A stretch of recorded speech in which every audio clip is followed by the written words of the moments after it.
The eyeshadow I put on today is just so boomer, like it screams boomer eyeshadow. I don't even know why I did that to myself. Hello beautiful bibliophiles, it's Nektaria and today I'm so excited to talk about my most anticipated releases of 2021.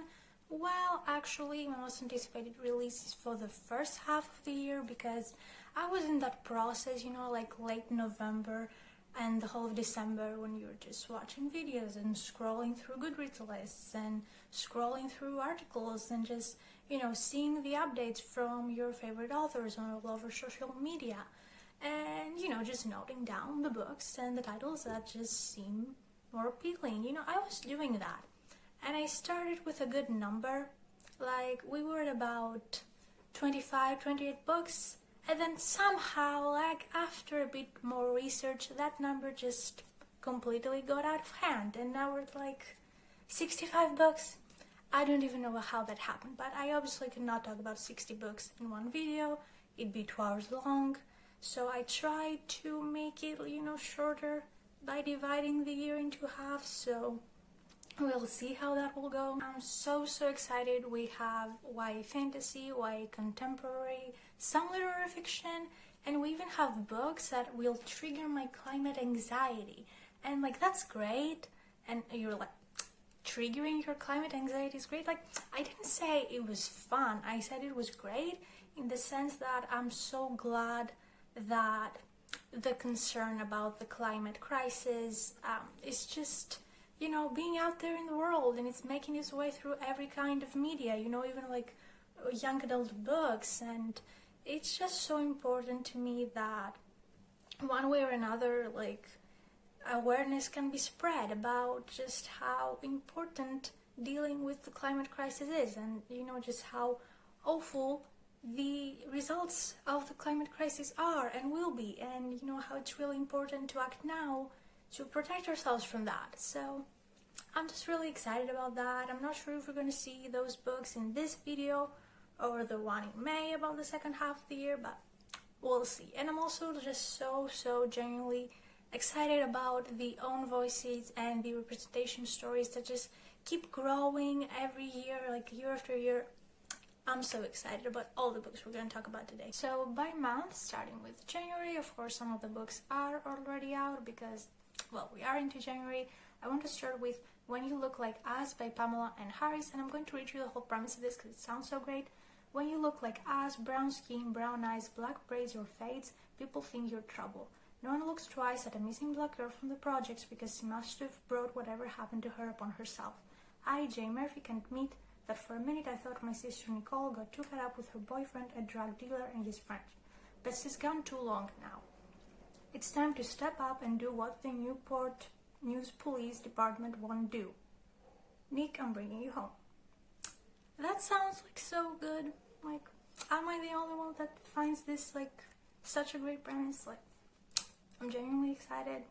Then I have What Beauty There Is by Corey Anderson, and this says an emotionally powerful thriller, and I believe this is like about two brothers, and it says that when Jack is facing the risk of losing his brother to foster care, he has to make a decision whether he's going to look for the drug money that sent his father to prison to, not have his brother in foster care.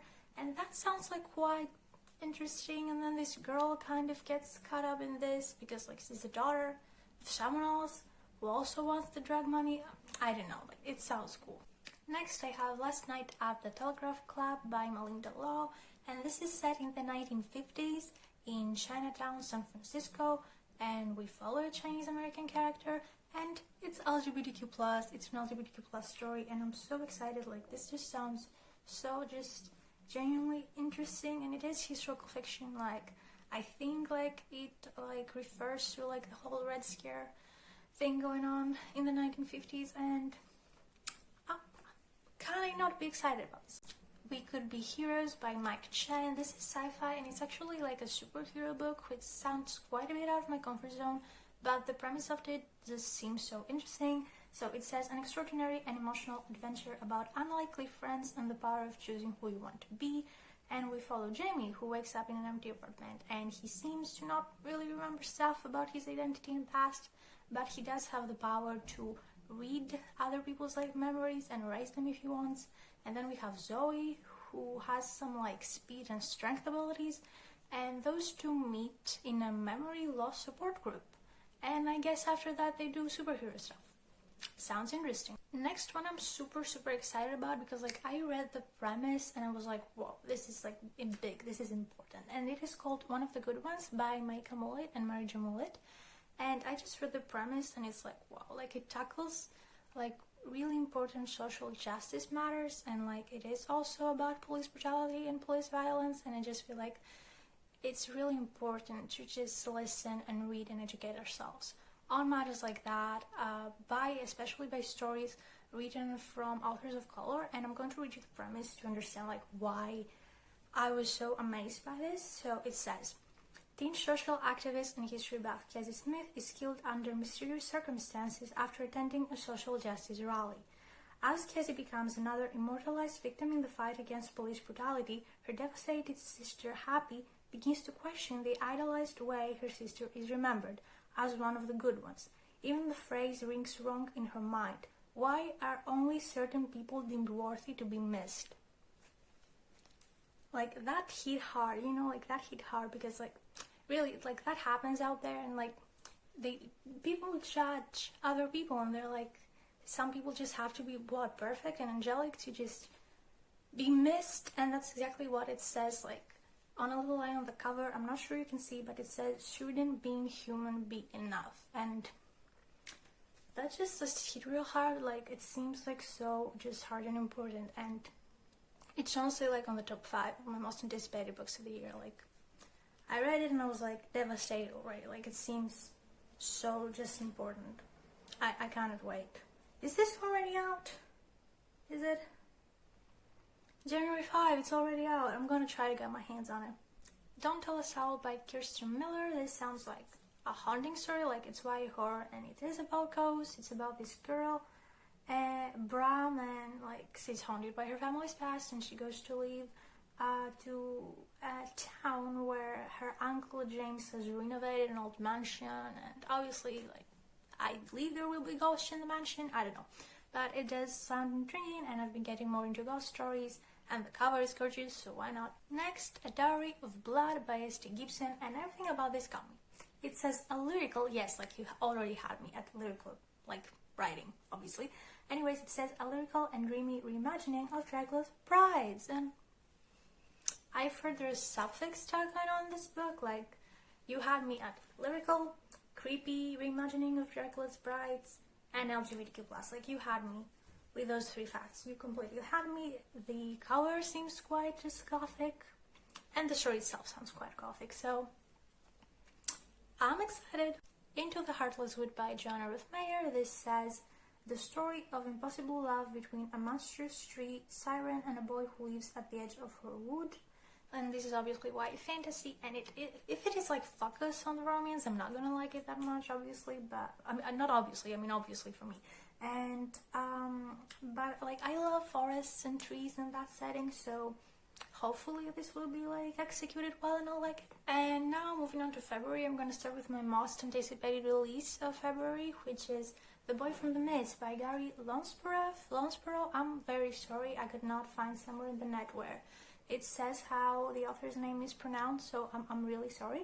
But this is like so intriguing and interesting to me. It says, a funny and heartwarming queer indigenous YA novel set in a rural Australian community, and 17-year-old Jackson is trying to find the courage to explore who he is, even if it scares him.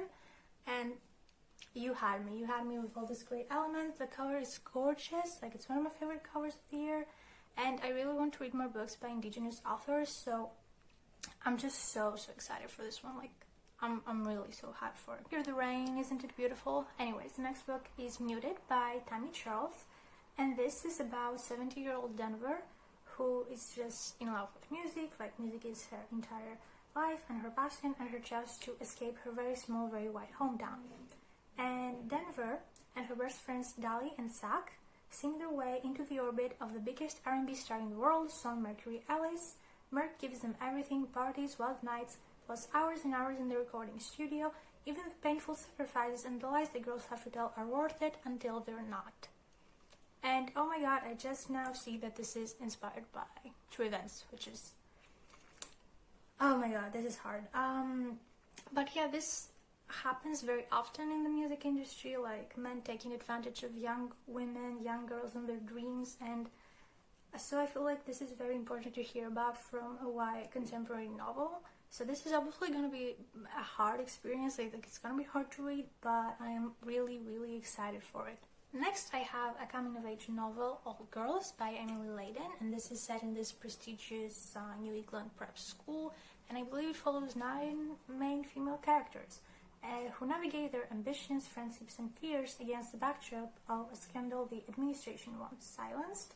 And what I've seen from the reviews, this has to do with sexual assault, and so this one is also going to be hard to read, but it sounds like such an interesting matter to read about. Next, We Can Always Save Ourselves by Alison Wisdom. This gives me such big Little Fires Everywhere vibes. It says, Alice's neighbors are proud to know her, a high-achieving student, cheerleader, and all-around good citizen.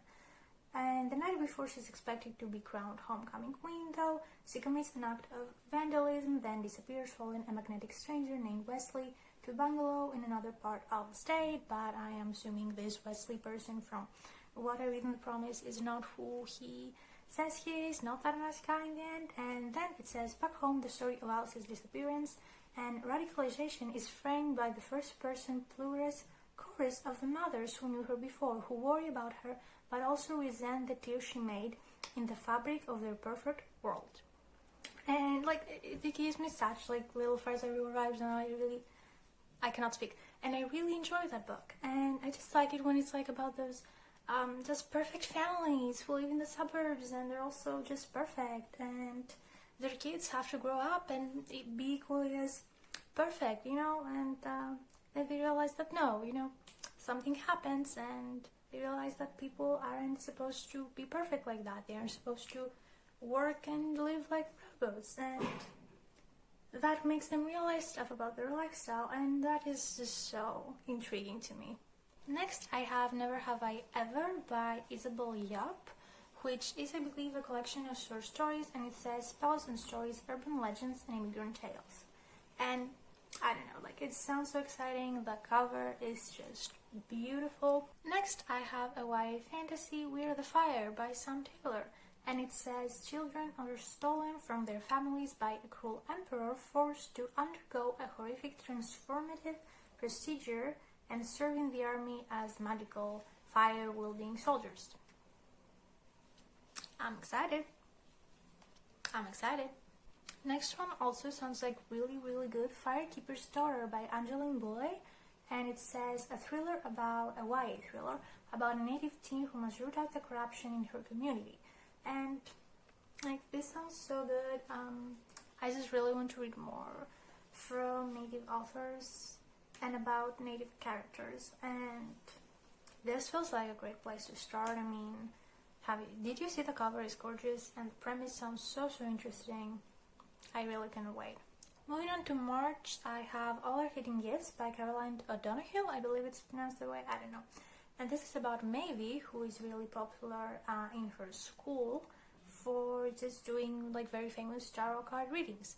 And then her ex-best friend Lily does a tarot reading for her, and Lily draws a very unsettling card called the Housekeeper that Maeve has never seen before, and then Lily disappears. So sounds interesting. Next, I have Yock by Mary Kate Shelley, and this is about two sisters, and they kind of switch places and commit like tax fraud, insurance fraud, and that they do that because one of the sisters is diagnosed with cancer, and they do that to save that sister. And it sounds very interesting. I've been wanting to read Mary Kate Shelley books for a while. Her two previous books also were like very famous, I believe, Emergency Contact and Permanent Record, and they both sound a bit out of my comfort zone because Permanent Record has to do with celebrities and Emergency Contact has, I believe, like long distance relationship through like chatting and phone things, which is not my cup of tea. Like, I don't like that, but it sounds like a very intriguing novel, so hopefully I'll start exploring Mary H.K. Choi with this. Then I have Magic Mutant Nightmare Girl by Erin Grammar, and I'm in love with this cover. It's gorgeous and it gives me Sailor Moon vibes, and then I read the premise and it says it has Sailor Moon vibes. So I believe this is urban fantasy, and I could not really tell you what it's about, but I believe like the protagonist, like the girl, has some magical abilities, and it says she battles mutants and social anxiety by teaming up with an elite group of outcasts. So that like gives me Sailor Moon and like generally just anime plot vibes. Then another one of my most anticipated books, which also has like a gorgeous cover, is American Vedia by Anuradha Rajarkar. I really don't think I pronounced this right. I'm very sorry. This seems like such an interesting story. It follows a young artist, Rani Kelkar, grappling with first love, family boundaries, and the complications of a cross-cultural relationship. And it just sounds so exciting. I mean, look at this cover and the premise. Then I have The Seventh Raven by David Elliott, and this follows this girl who will stop at nothing to reverse the curse that turned her 7 brothers into ravens. And I believe this is a retelling of a Grimm fairy tale called The Seven Ravens, and like that's one reason why I'm excited about it. And the other is that from what I've heard, this is written in verse, and I just love books written in verse. They're my jam. Next I have She's Too Pretty to Burn by Wendy Hurd, and this says it's inspired by the picture of Dorian Gray, which sounds great. I'm a bit reluctant because it's like a YA contemporary and inspired with picture of Dorian Gray, so I don't know exactly like how that will blend. But this follows Veronica, her best friend Nico, and Veronica's dream girl Mick, and I believe they are all artists, or maybe just Veronica and her best friend Nico, I don't know. But if I see here that Veronica and Mick are probably gonna fall in love. But after that, like, we also have fires and murders and drowning bodies, so things escalating quickly. Next, The Library of the Dead by Teal Huchu, which seems to be the first book in a series called Edinburgh Nights, and it says Sixth Sense meets Stranger Things, which sounds like very promising. And it says a sharp contemporary fantasy following a precocious and cynical teen as he explores the savvy, magical underside of modern Edinburgh. Sounds so intriguing. Next I have a very interesting YA LGBTQ+ contemporary called The Sky Blues by Robbie Couch, and this says Sky Baker may be openly gay, but in his small town making sure he was invisible was always being easier than being himself, and determined not to let anything ruin his senior year, Sky decides to make a splash at his high school's annual beach bum party by asking his crush Ali to prom, and he has 30 days to do it. Sounds so great. Then I have The Mary Shelley Club by Goldie Moldavsky, and this is a YA thriller. You had me at Mary Shelley, obviously, and what The Mary Shelley Club is it's a secret club of students with one objective: come up with the scariest prank to orchestrate real fear. But as the pranks escalate, the competition takes on a life of its own. I hope this is like actually like really creepy. Next I have another queer YA contemporary which sounds just so intriguing. It's called Between Perfect and Real by Ray Stowe. I hope I pronounced the name right. And this is about Dean Foster. Dean Foster knows he's a trans guy. He's watched enough YouTube videos and done enough questioning to be sure. But everyone at his high school thinks he's a lesbian, including his girlfriend Zoe and his theater director, who just cast him as a non-traditional Romeo. He wonders if maybe it would be easier to wait until college to come out, but as he plays Romeo every day in rehearsals, Dan realizes he wants everyone to see him as he really is now, not just on the stage, but everyone in his life. Dean knows what he needs to do. Can playing a role help Dean be his true self? This sounds so intriguing. It comes out April 13, and I really can't wait to get my hands on it somehow. To May, I believe this is the book I was telling you was going to trigger my climate anxiety, and it's The Ones We're Meant to Find by John Hay. This one says, see, I walk on an abandoned island 3 years ago with no idea of how she got there, and she only has an old android and a single memory. She has a sister and needs to find her. And then we also have STEM prodigy Casey, who wants to escape from the science and home she once trusted, the eco-city, Earth's last unpolluted place. Can you feel the climate anxiety slowly kicking in me? Because I can feel it. And anyways, that last unpolluted place on Earth is meant to be a sanctuary for those committed to planetary protection, but it's populated by people willing to do anything for refuge, even lie. Now she'll have to decide if she's ready to use science to help humanity, even though it failed the people who matter most. And okay, my climate anxiety has already kicked in, but I'm really excited about this one. Next, another YA LGBTQ contemporary I'm very excited about is Some Girls Do by Jennifer Degan. And this follows Morgan, an elite track athlete who transfers schools, and in her new school she meets Ruby, who enjoys fixing up old cars, but she also participates in local beauty pageants because her mother wants her to. And the two start a relationship, but Morgan is out and proud, determined to have a fresh start. She doesn't want to have to keep the relationship a secret, but Ruby isn't ready to come out yet, with each girl on a different path towards leaving her truth. Can they go the distance together? This sounds so interesting and intriguing. Next, I have In the Ravenous Dark by A.M. Strickland. And this says a pansexual blood magi reluctantly teams up with an undead spirit to start a rebellion among the living and the dead. And like, I'm already interested. Next, because I really want to get more into like fiction based off of Greek mythology this year, I have this new release that comes out in May, Ariadne by Jennifer Saint, which is obviously about Ariadne from the myth of Theseus and the Minotaur. Minotaur, how do you pronounce this in English? Minotavros, I don't know. Anyways, and this says Ariadne gives a voice to the forgotten women of one of the most famous Greek myths. And you know, like, the cover, like, there are two covers that are both gorgeous, and I just really want to get more into retellings of ancient Greek myths and just Greek mythology in general and fiction based off of Greek mythology, and I'm so hyped, people. Next, The Holo Inside by Brooke Lauren Davis. This is about Phoenix and her mom Nina, who have spent years on the road using their charm and wits to swindle and steal to get by. Now they've made it to their ultimate destination, Mom's hometown of Jasper Hollow, and the plan is to break down Ellis Bowman, the man who ruined Nina's life.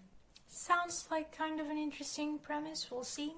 And finally, the last book of this video is Malibu Rising by Taylor Jenkins Reid. I've only read Daisy Jones and the Six from Taylor Jenkins Reid, and I really enjoyed it when I read it, and this sounds very interesting as well. It says 4 famous siblings throw an epic party to celebrate the end of the summer, but over the course of 24 hours their lives will change forever, and this is set obviously in Malibu in the early 1980s, which sounds like a very interesting setting, and I'm sure Taylor Jenkins Reid will deliver something great to us. Sorry this video was probably very long, but I was and still am very excited for all the books in this video, and I really hope I will be able to get my hands on them soon. Until I do that and tell you what I think of these books, I'd love to know what your most anticipated releases of the year are. Tell me about them in the comments. Maybe I'll add even more books to my 65 titles list. Thank you so much for watching, and hopefully I'll see you soon with another video. Have a great day, take care, and remember to spread kindness everywhere you go. Bye!